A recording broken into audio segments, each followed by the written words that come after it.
My sweet honey. My beautiful Chichi, my Lulu. Yes, honey, you look so good. Thank you, baby. Yeah, Thank you. and you always do. Thank you. Yeah. And you're beautiful, my life. Oh, And thank you you. always do. Thank you, honey. I appreciate. Most welcome. Yeah. Uh-huh. So let's talk about people saying that they need to look natural. You know, what's all the fuss with, dressing up, makeup, and all that? Really, people should look natural. What do you have to say? Okay, first thing, we ought to respect people's preferences. So if you prefer to look ugly, we respect that. And if that's what you call natural, we respect your natural ugly look. But I'll teach you wisdom. The wisdom of God is this. Everything God gave you, He gave you at its most basic stage. So it's up to you to build it up. For example, God has dealt every person the measure of faith. That's if you look at John 3 verse 34. He's dealt to everyone. He's given every one of us the measure of faith. So every one of us has same measure. But it's up to you to grow your faith so that it can move mountains. Otherwise, you'll have what we call little faith or weak faith or no faith at all. Because you lost it. The thing that you don't use, you lose. So everything God gave you, He gave you at the most basic level, which is called the seed form.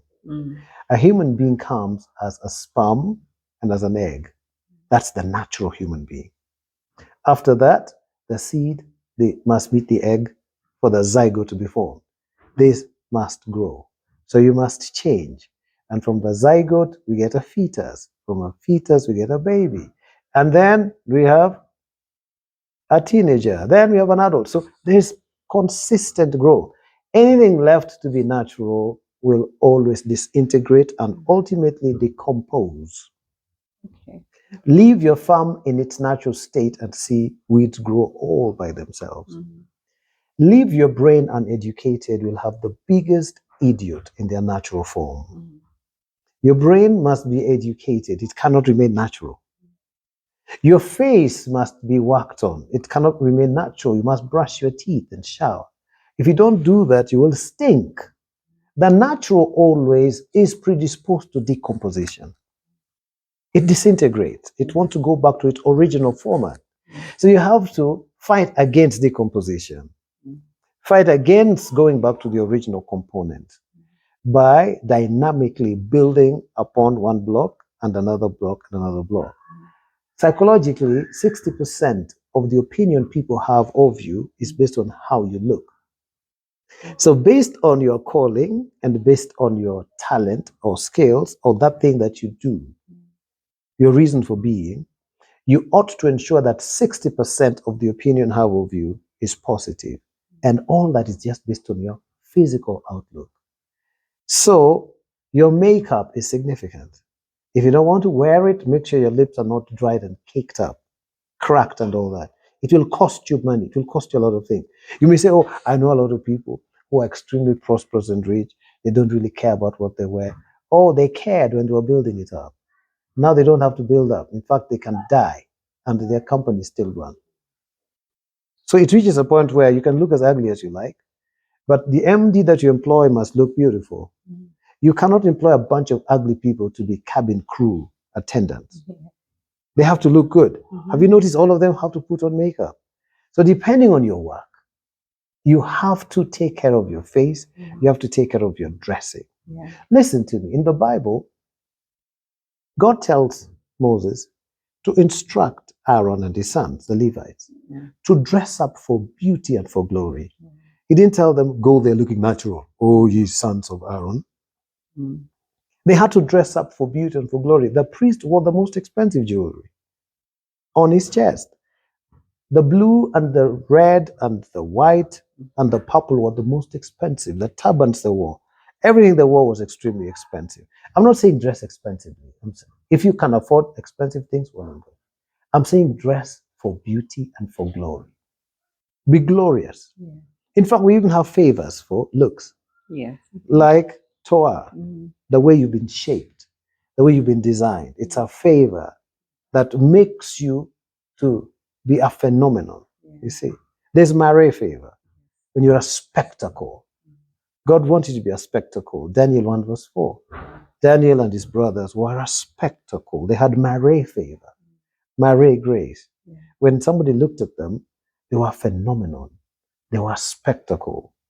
Yeah? Yeah. In other words, they caused people to strain their necks to look at them. Joseph had the same thing. Yeah? Yeah, he did. In the book of Genesis, what? Chapter 39? Is it chapter 39? Verse 9 or something like that? Somebody just check it up for me so we quote correctly. Yeah? Genesis 39, verse 9? Just look it up for me. Joseph was loved by Potiphar and even by Pharaoh later because of how he looked. So your looks are important. Yeah? It is what? Good, so I got it right. Genesis 39, 9. Just read it for me where you are.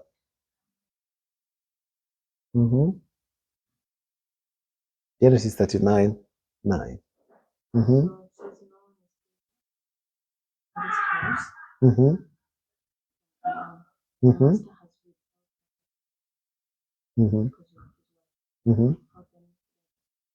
That's Genesis 39, 9.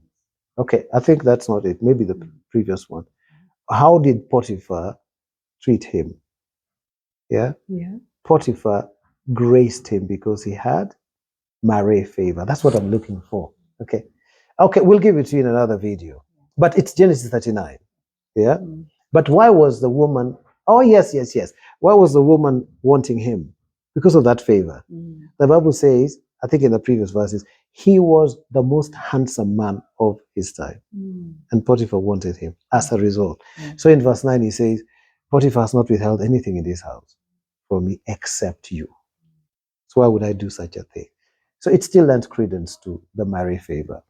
So your natural state of affairs is one of the reasons you're not where you ought to be in life. Build it up. Do your makeup. Don't walk around with dry lips. Dry lips means they're already decomposing. Yeah. But shower? Yes, shower. And put on some nice sweet smelling thing. The Bible says even the gospel we preach is a sweet aroma in 2 Corinthians 2. Yeah? Verse 14. Is it? That talks about God manifesting through us the fragrance of his knowledge in every place. The sweet aroma of the knowledge of Christ.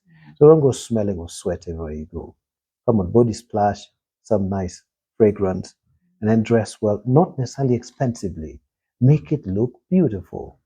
Okay? And don't fear wearing second-hand things. You remember one prime minister of England, in his wedding, the bride actually wore a second-hand gown and caused the entire world to start liking wearing second-hand gowns.